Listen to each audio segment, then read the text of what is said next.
한 회사원이 쓴 글을 봤어요. 다른 회사원, 함께 회사에서 동료로 있다가 그만둔 다른 회사원에 대해서 글을 쓴 내용입니다. 들어보세요. L씨는 어느 중소기업의 총무과에서 근무하고 있었다. 그는 늘 사소한 일들로 시간을 보내는 적이 많았다. 그는 후배들 뒤치다거리나 하기 일쑤였고 아무도 손도 안 대는 서류함을 거의 날마다 정리하느라 퇴근 시간을 넘겼으며 아침마다 다른 이들의 커피 심부름이나 하는 그가 내게는 너무나 무능해 보였다. 그러던 그가 갑자기 휴직계를 낸 것은 그의 아내가 병에 걸렸기 때문이었다. 그는 아내의 병수발 때문에 직장을 그만두고 그렇게 떠나갔다. 있으나 마나 했던 사람, 그가 회사에 나오지 않는다고 해서 크게 달라질 것은 없으리라 생각했었다. 그런데 그게 아니었다. 그가 남기고 간 빈자리는 우리 모두에게 너무 큰 것이었다. 아침마다 마실 수 있었던 향긋한 커피는 기대할 수 없었을 뿐더러 책상 위에 컵들엔 커피 자국이 그대로 남은 채 먼지가 쌓여갔고 향기 나던 화장실은 휴지가 넘쳤고 서류들은 서로 섞여 쉽게 찾을 수가 없었다. 부서 내 사람들은 점점 짜증난 얼굴로 변해갔고 서로에게 화를 냈으며 시간이 갈수록 큰 소리가 오가기 시작했다. 사무실에 가득했던 화평은 어느새 우리에게서 조금씩 떠나가고 있었다. 그때 그가 쓰던 책상 유리 속 조그만 메모지 안에 담겨진 글귀 한 줄이 내 눈에 들어왔다. 이렇게 써 있었어요. 내가 편할 때 그 누군가가 불편함을 견디고 있으며 내가 조금 불편할 때 누군가는 편안할 것이다. 떠난 후에 자리가 큰 사람은 참 잘 산 사람입니다. 그 사람이 있다가 빈 자리가 크게 느껴지는 사람은 참 잘 산 사람입니다. 그런데 그 사람이 자리를 비웠어요. 있다가 없어졌어요. 그런데도 아무도 불편을 느끼지 않는다.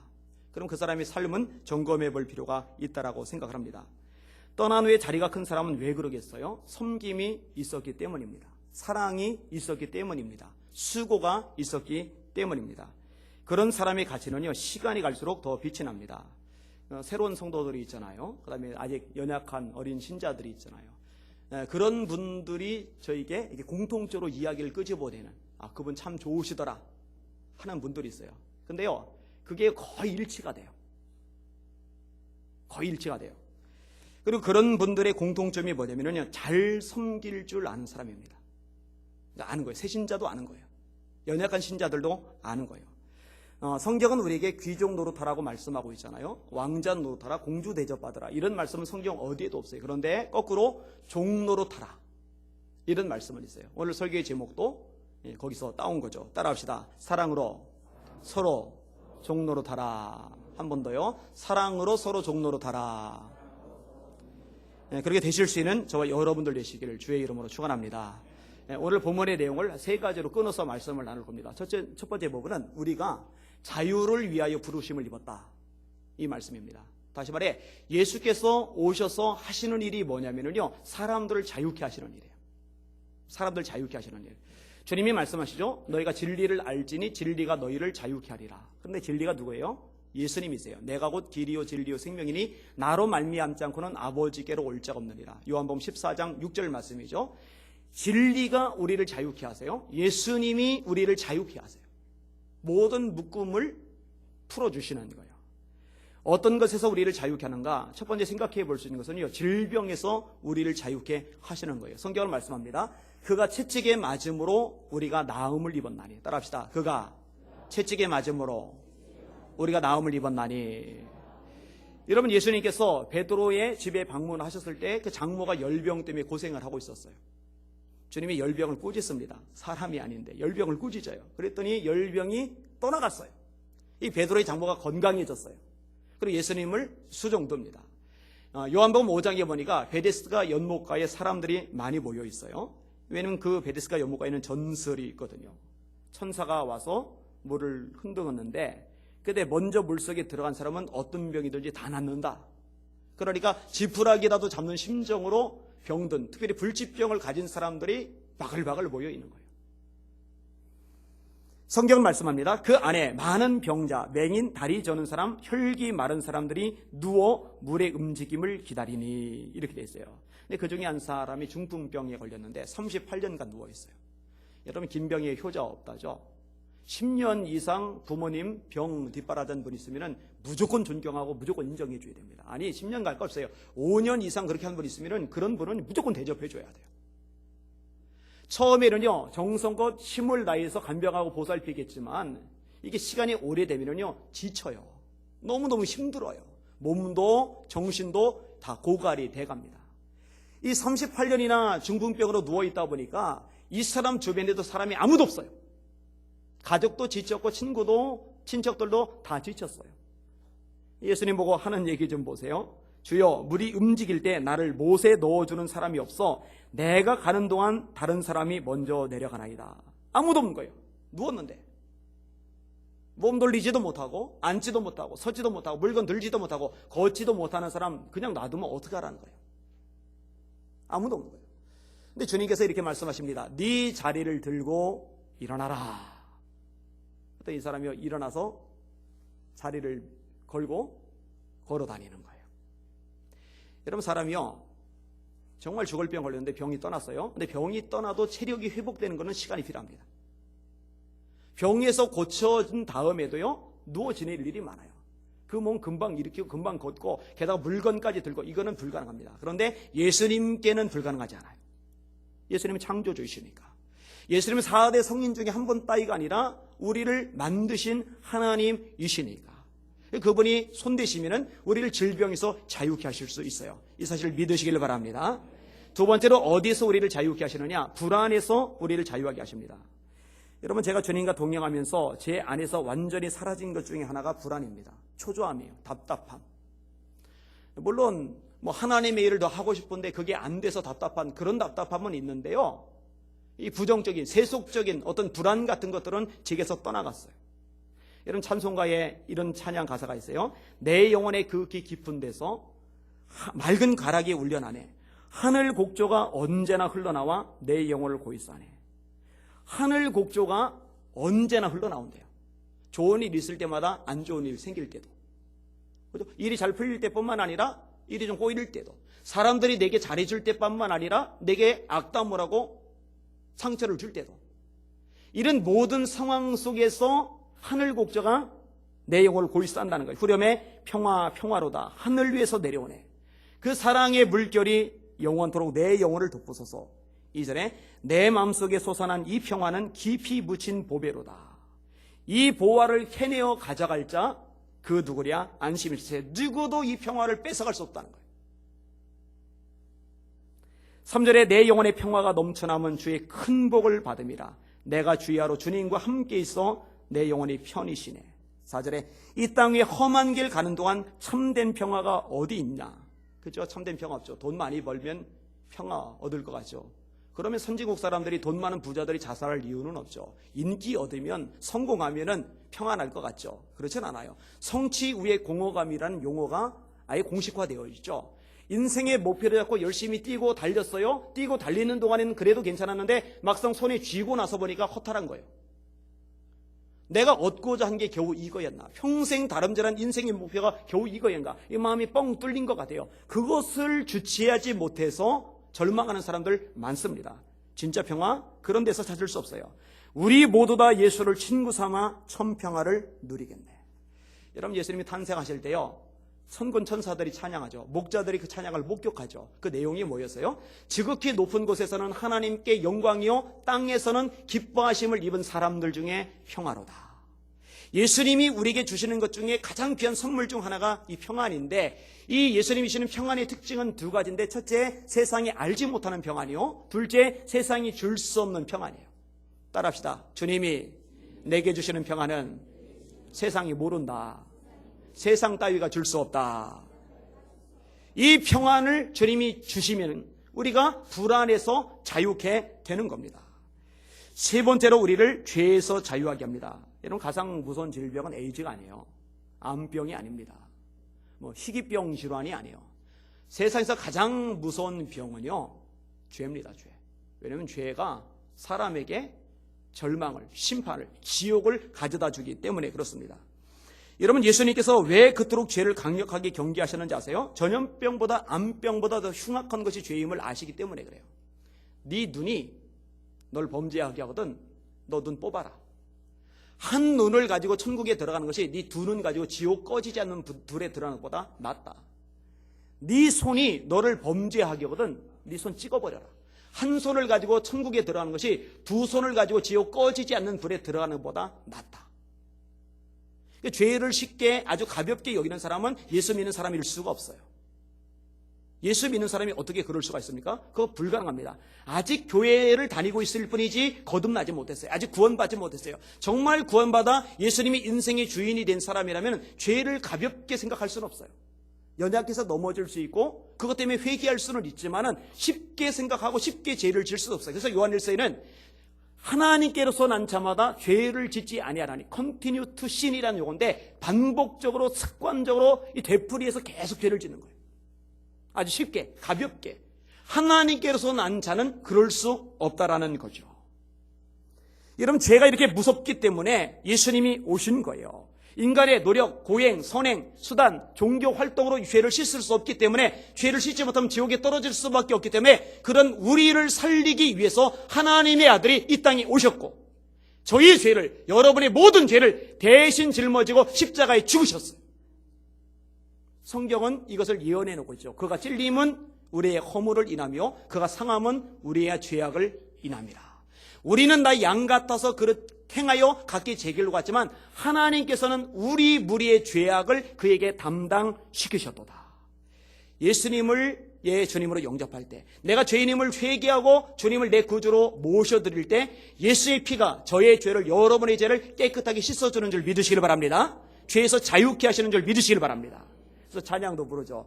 죄에서 자유를 얻게 함은 보혈의 능력 주의 보혈 시험을 이기는 승리되니 참 놀라운 능력이로다. 후렴 다같이 주의 보혈 능력이 떠다 주의 피 믿으오 주의 보혈 그 어린 양의 매우 귀중한 피로다.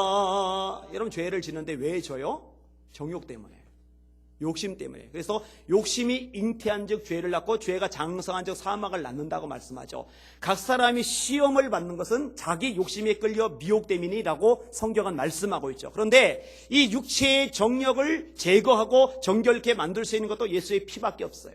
2절에 육체의 정욕을 이기림은 보혈의 능력 주의 보혈 정결한 마음을 얻게 하니 참 놀라운 능력이로다. 3절에 눈보다 더 희게 맑히는 것 보혈의 능력 주의 보혈 부정한 모든 것 맑히시니 참 놀라운 능력이로다. 다같이 후렴 주의 보혈 능력이 또다 주의 피 믿으오 주의 보혈 그 어린 양의 매우 귀중한 피로다.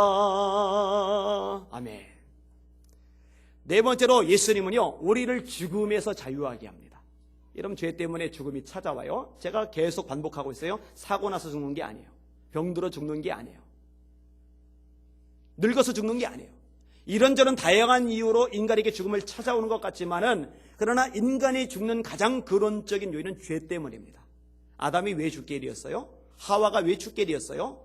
선악을 알게 하는 나무의 실과는 먹지 말아라. 먹으면 반드시 죽으리라. 창세기 2장 17절입니다. 사단의 유혹에 넘어가 하나님의 말씀에 불순종했어요. 죄를 범했어요. 하나님이 아담에게 말씀하십니다. 너는 흙이니 흙으로 돌아갈지어다. 이 내용을 가지고 바울 사도가 로마서 5장 12절에 이렇게 말씀합니다. 한 사람으로 말미암아 아담이죠. 아담으로 말미암아 죄가 세상에 들어오고 죄로 말미암아 사망이 왔나니 이와 같이 모든 사람이 죄를 지었으므로 사망이 죽음이 모든 사람에게 이르렀느니라. 이 죽음을요 아무도 못 벗어나요. 이 죽음은요 수갑처럼 우리에게 꼭꼭 채워져 있는데 여기서 빠져나갈 수 있는 사람은 아무도 존재하지 않아요. 권력 많아도 돈이 많아도 세상의 모든 것 다 가지고 있는 사람일지라도 이 죽음에서 벗어날 수 없어요. 그래서 성경은 죽음에 매여 일생의 종로로 탄다라는 배를 써요.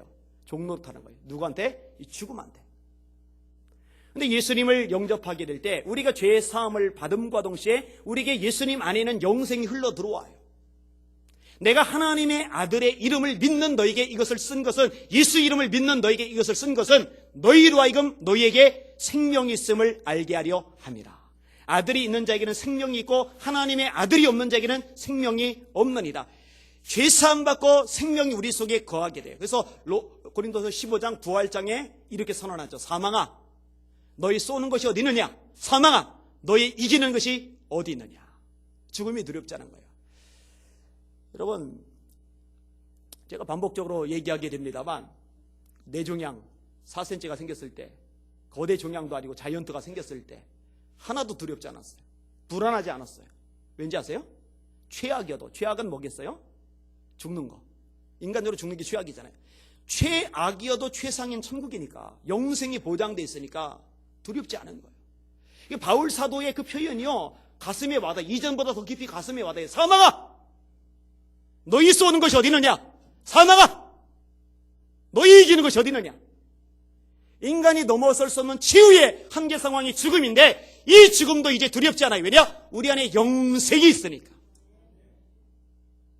구원받았으니까, 하나님의 아들과 딸이 되었으니까. 여러분, 스데반이요, 돌에 맞아 죽어요. 나 죽으면 안 되는데, 막 있어, 막 돌 좀, 그래도 얼굴이나 이런 데 들 맞으려고 막 이러면서 치는 사람 막 저주하면서 악다구니 퍼부으면서 내가 뭔 죄가 있다고 이러질 않죠. 내 영혼을 아버지 손에 의탁합니다. 저들의 죄를 저들에게 돌리지 마옵소서. 이 말을 하고 자니라. 왜 잔다고 그랬을까? 부활의 소망이 있으니까. 여러분, 예수님이 재림하실 때요, 예수 안에서 죽은 자들, 예수 밖에 죽은 자 말고 예수 안에서 죽은 자들은 살아납니다. 이걸 부활이라고 해요. 만약 예수님이 재림하실 때 아직까지 살아있는 사람이 있다면 그들은 그대로 들림받습니다. 이것을 휴거라고 해요. 이게 데살로니가서 4장 16절에 말씀되어 있죠. 주께서 호령과 천사장의 소리와 하나님의 나팔로 하늘로 쫓아치니 강림하시리니, 재림하시리니 그리스도 안에서 죽은 자들이 먼저 일어나고 그 위에 우리 살아남은 사람도 구름 속으로 끌어올려 공중에서 주를 영접하게 하시리니 그리하여 우리가 주와 함께 있으리라. 이게 하나님의 말씀이거든요. 여러분, 이 말씀을 믿으십니까? 이 말씀을 확신하십니까? 그러면은 여러분, 죽음 두려워하지 마세요. 여러분, 죽음을 앞에 두고서 나 죽기 싫어 하고 절규하는 사람들 있죠. 막 무서워하고 공부에 떠는 사람이 있죠. 제가 분명히 말합니다. 그 사람 구원받은 사람일 수가 없어요. 그 사람 천국 갈 사람일 수가 없어요. 구원받은 사람이라면 죽음이 그렇게 두려운 존재가 아니에요. 죽음은 절망이 아니에요. 죽음은 영원한 삶의 첫 출발이나 다름이 없거든요. 이거는 기쁨으로, 감사함으로 맞이해야 될 영광스러운 출발인 거예요. 이것을 잘 기억하는 저와 여러분들 되시기를 주의 이름으로 축원합니다. 다섯 번째로, 예수님이 오셔서 우리를 마귀에게서 자유케 하세요. 여러분, 마가복음 5장에 보니까 거러 사이 광인이 나오죠. 귀신이 들렸는데, 군대 귀신이 들렸는데, 이 사람이 귀신 들리고 나니까 행동들의 문제가 생기죠. 잊지 말아야 할 곳에 있어요. 사람들을 해코지 하니까 겁을 먹어요. 자기를 상처내요. 자해를 해요. 조화를 이루지를 못해요. 늘 돌출 행동을 해요. 여러분, 이 귀신 들림의 특징이요, 현대인들에게 참 부지기수로 나타납니다. 가지 말 곳에 가고, 잊지 말아야 할 곳에 있고, 하지 말아야 할 행동하고, 자해를 해요. 자기 인생을 망치는 일인데 그 일을 해요. 그냥 매였어요. 제정신이 아니에요. 끌려다녀요. 아무도 이 사람을 제어하지 못하는데, 쇠사슬조차도 묶어놓지 못하는데 끊어버리니까. 그런데 예수님이 역사하시니까 이 사람이 멀쩡한 정신에 대해서 예수님의 발치 아래 앉아 말씀을 듣게 돼요.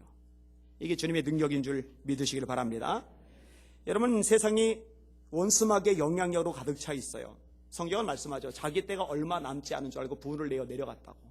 할 수만 있으면 택하신 자들로 미혹한다고. 우는 사자같이 돌아다니며 삼킬 자를 찾나니 너희는 믿음에 굳게 서서 저를 대적하라고. 그런데 삼켜진 사람들이 많아요. 교인들 중에 많아요. 그래서 하나님의 백성으로 살지 않고 마귀의 종으로 살아가요. 음란하게 살고요, 죄 짓고 살고요, 예배 소홀히 여기고 살고요, 물질만 쫓아가고요, 세상 명예와 인기 쾌락만 따라가고요, 하나님의 말씀 없어요, 기도 없어요, 예배 없어요, 주님을 위한 헌신 없어요, 복음 전하는 삶 없어요. 근데 겉모양은 교인인데 속사람은 예수의 사람이 아니고 마귀의 종이에요. 마귀에게 삼켜졌어요. 우는 사자같이 돌아다니며 삼킬 자를 찾는데 여기에 삼켜진 사람들이 너무 많아요. 예수님을 제대로 만나셔야 돼요. 예수님을 제대로 영접하셔야 돼요. 그렇게 될 때 이 원수마귀 악한 영들의 모든 영향력이 여러분에서 떠나갈 줄 믿으시길 바랍니다. 여러분이 자유케 될 줄 믿으시길 바랍니다. 이게 예수의 능력이거든요. 예수의 권세이거든요. 근데 여러분, 이렇게 자유케 하시는 예수님의 사역은요, 성경에 예언이 되어 있어요. 이사야의 말씀입니다. 예수님이 누가복음 4장에 가버나움 회당에 들어가십니다. 그 당시 성경은 이런 성경이 아니죠. 두루마기로 되어 있죠. 그 두루마기를 쫙 펴시더니 읽으세요. 주의 성령이 내게 임하셨으니 이는 가난한 자에게 복음을 전하게 하시려고 내게 기름을 부으시고 나를 보내사 포로된 자에게 자유를, 눈먼 자에게 다시 보게 함을 전파하며 은혜의 해와 신원의 날을 선포하게 하려 하심이니라. 그러더니 눈 말뚱말뚱 뜨고 예수님을 쳐다보는 회중들을 향해서 딱 한마디 하세요. 이 말씀이 오늘날 너희 귀에 응하였느니라. 여러분들, 예수님이 오심으로 그 말씀이 성취된 걸 믿으시면 아멘. 맞아요.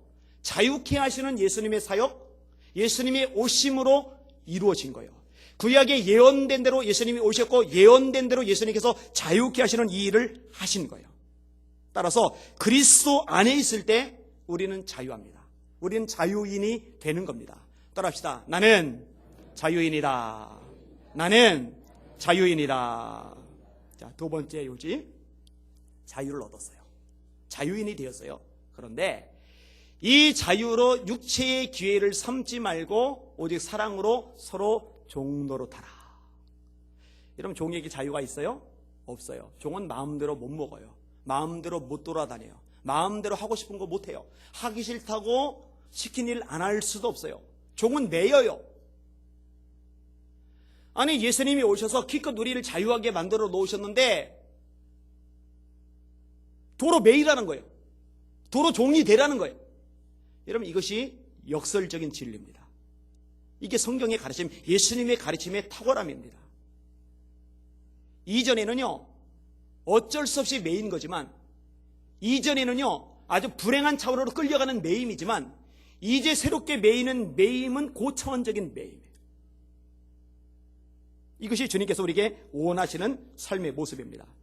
근데 여러분, 종노릇 하려면은요, 섬기는 자가 되지 않으면 종노릇 못합니다. 세베대의 두 아들 야고보하고 요한이 야망이 커요.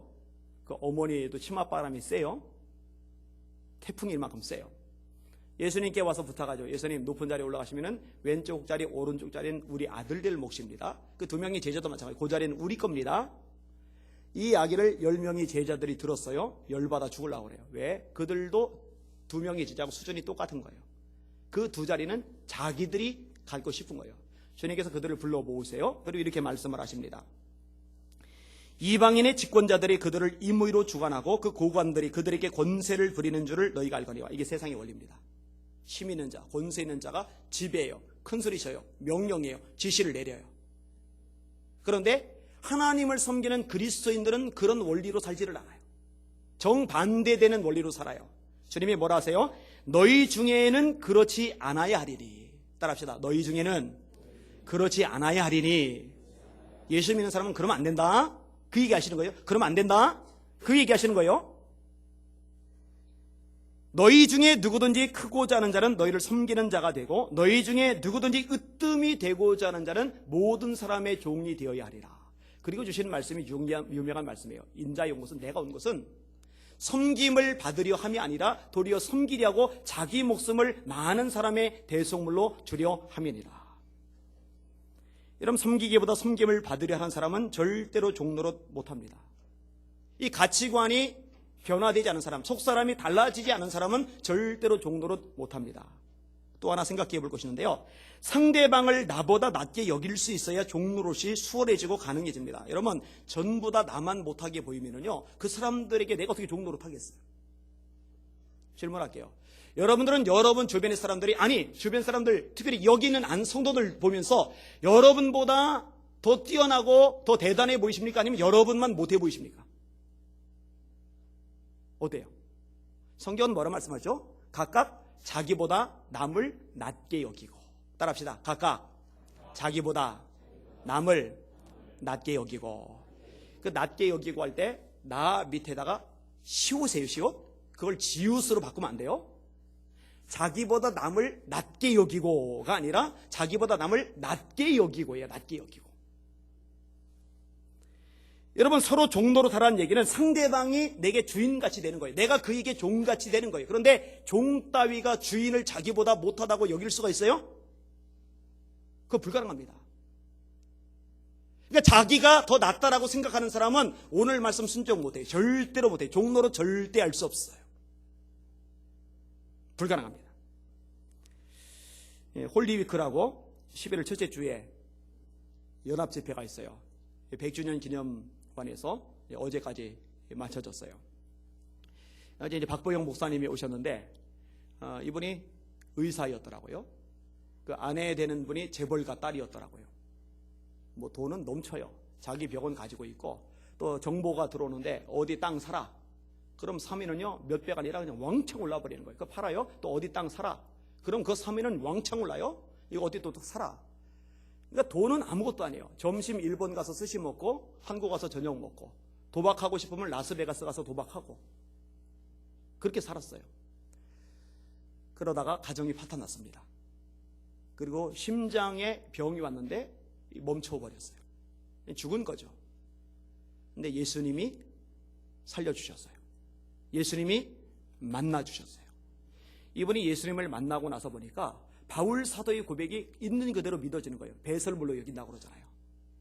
땅, 건물, 의사, 명예 다 별볼이 없는 거예요. 다 아무것도 아닌 거예요. 가치관이 달라진 거죠. 속사람이 달라진 거죠. 여러분, 예수님이 정말 인생의 주인이 되면 가치관이 속사람이 달라지게 돼 있어요. 여러분을 점검해 보실 필요가 있어요. 세상 것만 끝없이 쫓아가는 사람이 어떻게 예수님이 인생의 주인인 사람일 수가 있겠어요? 그거는 어려워요. 그럴 수 없어요. 이분이요 땅을 헐값에 다 팔았어요. 그거 다 나눠줬어요. 가난한 사람들. 병원도 팔았어요. 다 가난한 사람 나눠줬어요. 돈도 다 흩어서 나눠줬어요. 노숙자들과 함께 살아가요. 가난한 아이들 데리고 살아가요. 막 데리고 키우는 거예요. 혼자. 그렇게 키운 아이들이 장성했는데 50여 명이 넘어가더라고요. 제가 아내 보고 그랬어요. 나보다 100배는 훌륭한 분이라고. 훌륭한 분이죠.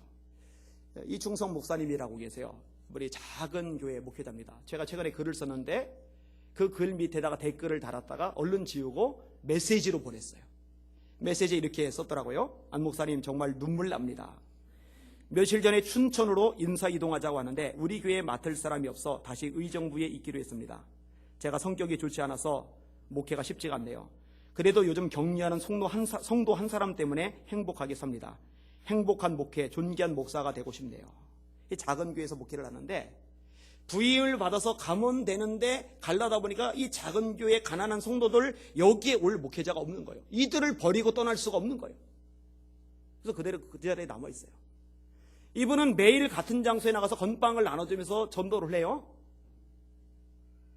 제가 진짜 인정합니다. 이분이 저보다 100배 나아요. 100배 나아요. 그런데 박 목사님은 박 목사님대로, 이 목사님은 이 목사님대로 100배 낫다고 생각하는데 그러면은 모든 사람들 아니한 목사 너보다 낫다고 생각하느냐? 가만히 말씀 묵상하다 보니까 그거는 또 아니더라고요. 제가 난 것 같아요. 제가 난 것 같아요.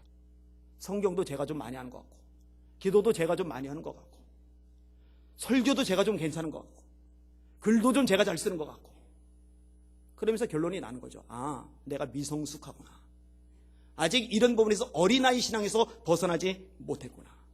하나님의 말씀에 불순종하고 있구나. 종도로 타기 어렵겠구나. 잘 들으세요.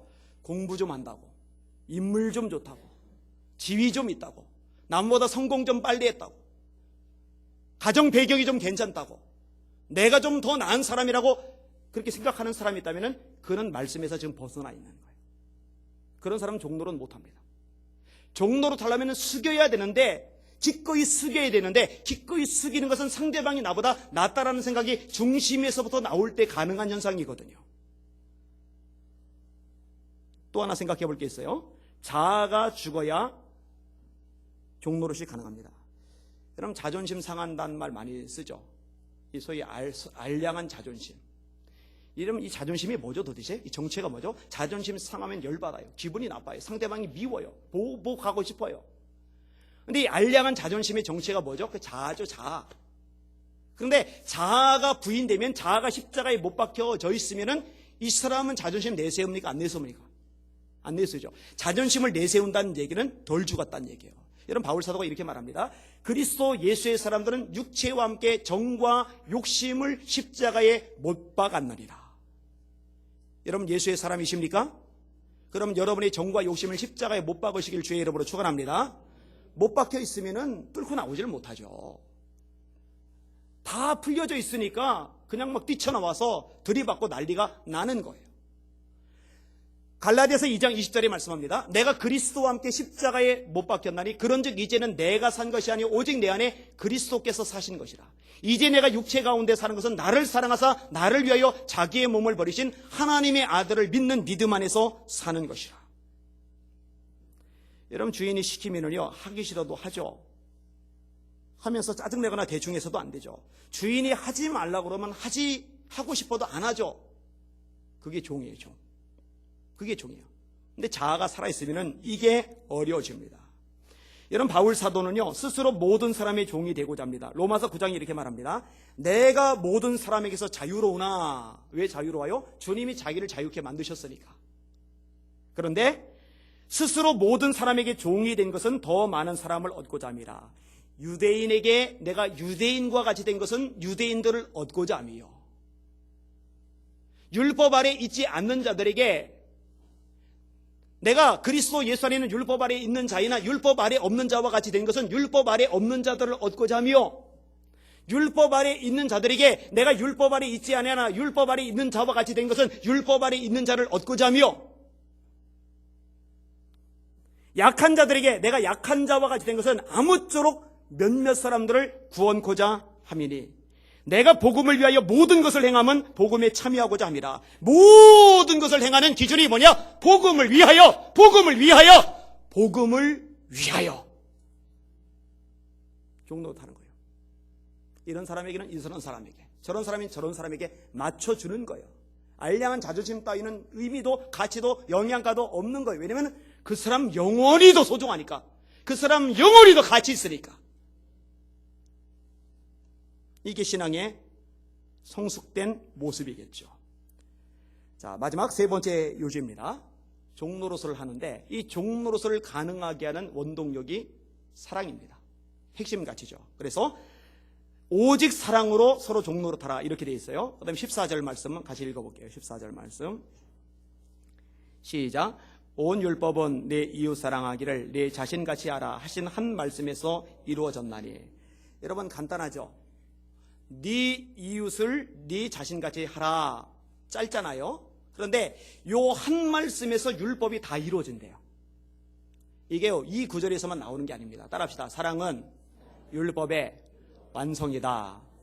다시, 사랑은 율법의 마침이다. 사랑이 율법의 완성이래요. 사랑이 율법의 완성이래요. 여러분, 억지로 종노릇하는 게 아니라 사랑으로 종노릇하는 겁니다. 억지로 종노릇하면은요 우선 기쁨이 없어요. 짜증나요. 내가 이래야 돼? 이렇게까지 해야 돼? 이게 사랑이 없는 거예요. 억지로 하는 증거예요. 중심이 담기지 않죠. 금방 시험에 듭니다. 그리고 오래 가지 않아요. 돌발 사건 나오면은, 감정 건드리는 일이 나오면은 안 해요. 그거 사랑으로 하는 거 아닙니다. 그냥 하는 거예요. 생색내기로 하든 인정받으려고 하든 아니면 의무감으로 하든 그 사랑으로 하는 게 아닙니다. 여러분, 엄마가 사랑이 없으면요 기저귀 가는 것, 울 때 달래는 것, 아플 때 밤새 간병하는 것, 귀찮고 피곤한 일 감당하는 것, 그거 못해요. 불가능합니다. 특별히 기억할 것이 있는데요, 사랑이 담기지 않으면요 설사 지금 그 일을 하고 있다 하더라도 그 일이 하나님 앞에 가치가 없어요. X입니다. X. 고린도서 13장 1절에 이렇게 말씀합니다. 내가 사람의 방언과 천사의 말을 할지라도, 대단하잖아요. 사람의 방언, 천사의 말. 그런데 성경은 뭐라요? 사랑이 없으면은 소리 나는 구리와 울리는 꽹과리가 되고, 하나님 볼 때 아우 시끄러. 너희들 시끄럽다. 아우 시끄러. 좀 조용히 좀 해라. 여러분, 사랑 빠지면은요 여러분 시끄러운 거예요. 그 다음에 뭐라고 말씀하세요? 내가 예언하는 능이 있어 모든 비밀과 모든 지식을 알 거야. 여러분 예언의 은사를 조금만 받아서 어느 정도만 꿰뚫어 봐도요, 그 기도 받겠다고 사람들 줄 섭니다. 그런데 얼마나 대단한 예언의 은사를 받았냐면은 모든 비밀과 모든 지식을 알 만큼, 이거 굉장하잖아요. 그뿐만 아니에요. 믿음이 얼마나 크냐면은 산을 옮길 만한 믿음. 근데 사랑이 없으면은 내가 아무것도 아니고 아무것도 아니에요. 아무것도 아니에요. 여러분, 그건 아무것도 아니에요. 뭐 대단한 엄청난 능력, 기적, 역사 나타내도 그 사람에게 사랑이 없다. 그거 아무것도 아니에요. 이 정도 차원이 아니죠. 또 뭐라고 얘기를 합니까? 내가 내게 있는 모든 것을 구제하고, 여러분의 아파트가 있는데 아파트를 팔았어요. 그냥. 왜 팔았느냐? 파는 목적이 뭐냐? 그 아파트값 절반을 가난한 사람들 구제하려고 팔았어요. 그리고 전세로 옮겨갔어요. 요즘은 어렵죠. 전세값이 아파트값 80%까지 올라가기도 하니까. 그러면은 와, 대단하다고 그럴 거예요. 대단하다고. 그런데 이 본문은 그 정도가 아닙니다. 내게 있는 모든 것으로 구제하고 다 쏟아부었어요. 다. 엄청나요. 이 정도가 아니죠. 내 몸을 불사르게 내어줄지라도 이보다 큰 희생이 어디 있어요. 목숨을 내줬어요. 그런데 사랑이 없으면 내게 아무 유익이 없느니라. 그래서 우리가 집중해야 될 최고의 가치는 사랑입니다.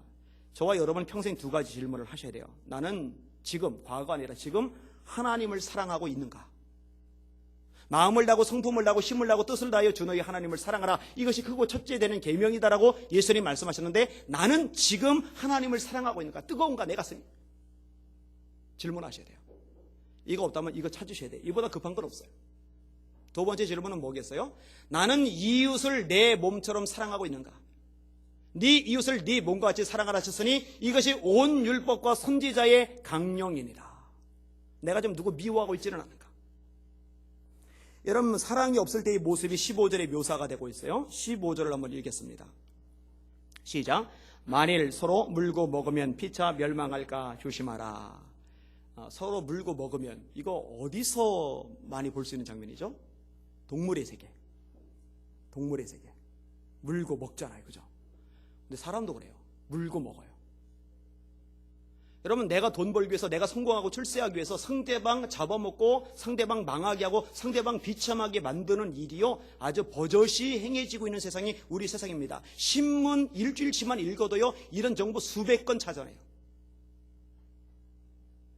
근데 우리는 세상에 발 디디고 살지만 세상에 속한 사람이 아니라 세상에서 하늘에 속한 사람이에요. 우리는 그리스도인이에요. 우리는 하나님의 사람이에요. 그러면 세상의 원리에서 벗어나야죠. 근데 사랑이 빠지면은요, 우리도 물고 먹는 수준으로 추락하게 되어 있어요.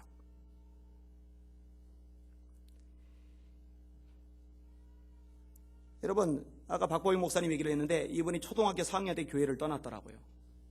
왜 떠났는지 아세요? 교회에서 싸움이 일어났거든요. 그 싸움을 보고서 내린 결론, 하나님은 없다 였어요. 이분은 돌아왔으니 다행이죠. 근데 안 돌아온 사람들이 있을 거예요. 그 싸움박질을 벌인 것 때문에 영혼들 교회에 떠나고 안 돌아오게 한 책임을 그들이 어떻게 져야 될까? 예수님이 뭐라 말씀하셨냐면은, 나를 믿는 소자 중에 한 사람 실족하게 만들면은 차라리 연자맷돌 목에 걸고 바다에 빠지는 게 낫다. 이거 두려워해야 돼요. 오늘 말씀을 조금 더 해석을 할게요. 서로 물고 먹으면 피차 멸망할까 조심하라. 멸망을 조심하라. 멸망당할 수도 있다는 거예요. 그 멸망이란 말이 뭐죠? 그 지옥을 말하는 거예요. 심판을 말하는 거예요. 요한복음 3장 16절에 멸망이란 단어가 나오죠. 하나님이 세상을 이처럼 사랑하사 독생자를 주셨으니 이는 저를 믿는 자마다 멸망치 않고 영생을 얻게 하려 하십니다. 영생은 천국이죠. 거기서 멸망은 지옥을 말하는 거예요. 지옥 가지 않고 천국 가게 만들기 위해서 예수님이 오셨어요. 그 멸망이란 단어가 어떤 용도로 쓰이는지 아셔야 돼요. 너희가 서로 물고 먹으면 피차 멸망할까?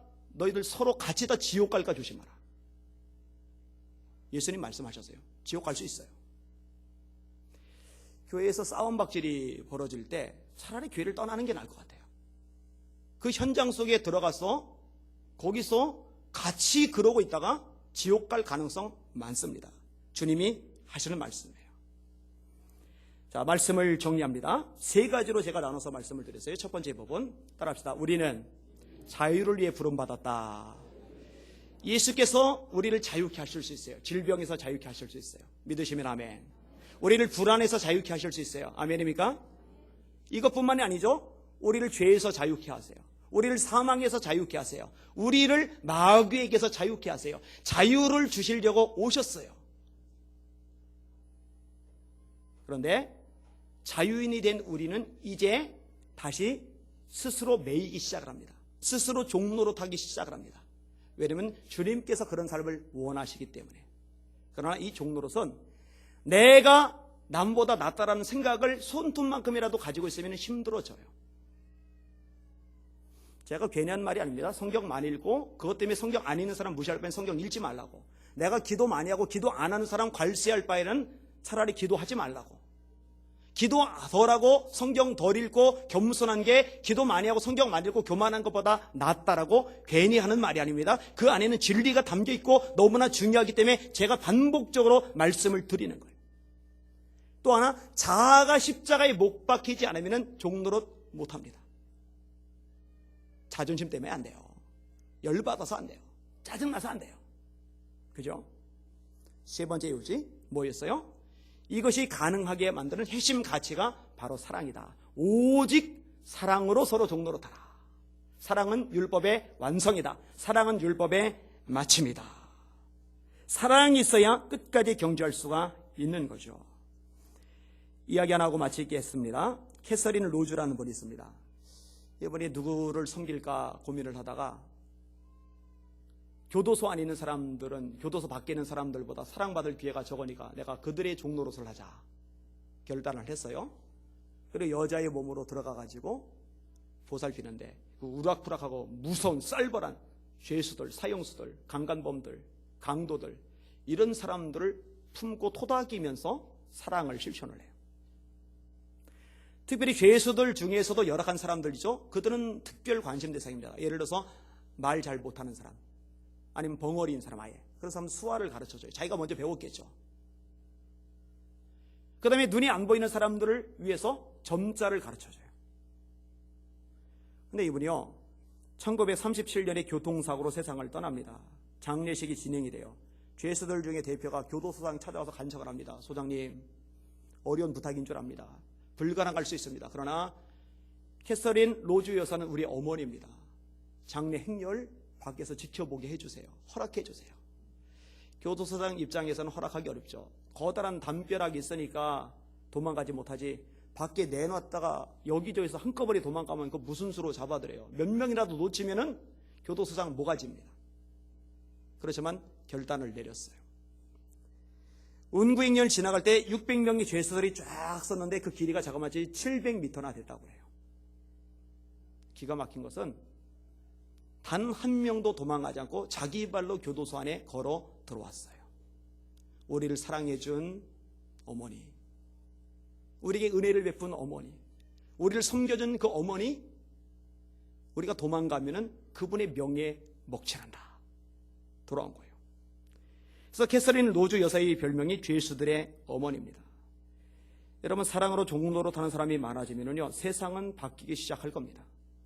세상은 교회를 다시 주목하기 시작을 할 겁니다. 하나님의 영광이 드러나기 시작을 할 겁니다. 오늘 설교 제목 사랑으로 서로 종노릇하라. 기도합니다. 합심하여 같이 한번 기도하겠습니다. 회개 기도부터 할게요. 저도 회개할 겁니다. 하나님 잘난 척하는 교만을 용서해 주세요. 내가 낫다라고 생각하는 교만을 용서해 주세요. 제 속사람을 변화시켜 주세요. 저를 새롭게 만들어 주세요. 이제는 사랑으로 서로 종노릇하게 해주세요. 이 제목 가지고 기도하시겠습니다. 기도합니다. 하나님 아버지 감사합니다. 찬양과 존귀와 영광과 경배 받으시길 원합니다. 하나님의 말씀 듣게 하시니 감사합니다. 하나님 말씀 통해 깨닫게 하시니 감사합니다. 하나님 아버지 제 안에 거들먹거리는 마음이 있습니다. 제 안에 교만한 마음이 있습니다. 우쭐대는 마음이 있습니다. 하나님 이런저런 것들 내가 많이 하고 있다고 또 잘한다고 은연중에 남들보다 자신을 낮게 여기는 이런 악한 습성이 제 안에 있음을 솔직하게 고백을 합니다. 하나님 용서하여 주시옵소서. 하나님 조금만 더 생각해 보면은, 조금만 더 주님의 눈으로 보면은 나보다 나은 사람들 천지인데 왜 이렇게 깨닫지 못하는지요. 불쌍히 여겨주시기를 원합니다. 하나님 낮아지기를 원합니다. 사랑으로 종로로 터기를 원합니다. 하나님 저와 더불어 우리 사는 성도들 모두가 그렇게 되기를 원합니다. 이 교회 안의 성도들의 모습이 그런 모습이 되기를 원합니다. 하나님 역사하여 주시옵소서. 하나님 다스려 주시옵소서. 주님 새롭게 하시고 변화시켜 주시옵소서. 주님만 바라보며 주님만 의지하는 우리 모두가 되게 하여 주시옵소서. 주님 축복하여 주옵소서. 다시 한번 기도할 겁니다. 여러분, 예수님은 여러분을 자유케 하실 수 있는 능력이 있으세요. 그분은 창조주이십니다. 아픈 사람 아픈 곳에서 손을 대세요. 자유케 해달라고, 질병에서 자유케 해달라고 기도하세요. 마음이 불안한 사람 가슴에다 손을 대세요. 이 불안에서 자유케 해달라고, 주님만이 주실 수 있는 평안을 제게 허락해달라고 기도하시길 바랍니다. 그리고 이런저런 모양으로 매여 있는 것들이 있다면, 혹시 중독되어 있는 것들이 있다면 예수의 보혈로 저를 자유케 하여 주시옵소서. 저를 깨끗하게 하여 주시옵소서. 우리 주여 3번 부르시고 합심하여 전심으로 기도하겠습니다. 기도합니다. 주여, 주여, 주여. 하나님 아버지 감사합니다. 찬양과 존경과 영광과 경배를 주님이 받으시길 바랍니다. 하나님 아버지, 우리 주님께서 이 땅에 오신 목적이 무엇입니까? 우리를 자유케 하시는 겁니다. 주의 성령이 내게 임하셨으니 이는 내게 기름을 부으시고 가난한 자들에게 나를 보내사 포로된 자에게 자유를, 눈먼 자에게 다시 보게 함을 전파하며 눌린 자를 자유케 하고 주의 은혜의 예를 선포하게 하려 하심이라. 하나님 그렇습니다. 주님께서 우리를 자유하게 만드실 수 있습니다. 저가 채찍에 맞음으로 우리가 남을 입었나니 아픈 곳에 손을 뉘었나이다. 치료하여 주시옵소서. 내 나선 이 시면을 치료될지어다. 치료될지어다. 강건할지어다. 자유할지어다. 자유할지어다. 하나님 역사하여 주시옵소서. 하나님 가슴에 손을 얹었나이다. 왜 불안에 매였습니까? 왜 절망에 매였습니까? 왜 답답함에 저급쯤에 하나님 매였습니까? 왜 초조하겠습니까? 하나님의 평안이 임하기 바라나이다. 우리 주님만이 주실 수 있는 평안, 우리 주님만이 알게 하실 수 있는 그 평안이 우리 사는 성도의 심령 속에 임하게 하여 주시옵소서. 평안할지어다. 평안할지어다. 평안이 임할지어다. 불안의 쇠사슬 끊어질지어다. 절망의 쇠사슬 끊어질지어다. 자유케 될지어다. 자유케 될지어다. 하나님 역사하여 주시옵소서. 능력을 베풀어 주옵소서. 인생을 메고 있는 수많은 악한 영들의 사슬, 죄악의 사슬 다 끊어버려 주시옵소서. 우리를 자유하게 하여 주옵소서. 절망의 사슬 끊어버려 주옵소서. 중독의 사슬 끊어지게 하여 주시옵소서. 주님의 이름으로, 주님의 능력으로 강건하며 자유해지게 하여 주시옵소서. 주님으로 영광받아 주시옵소서. 찬양받아 주시옵소서. 이 모든 말씀 예수님 이름으로 간절히 기도합나이다. 아멘. 다시 일어나셔서 찬양하십니다.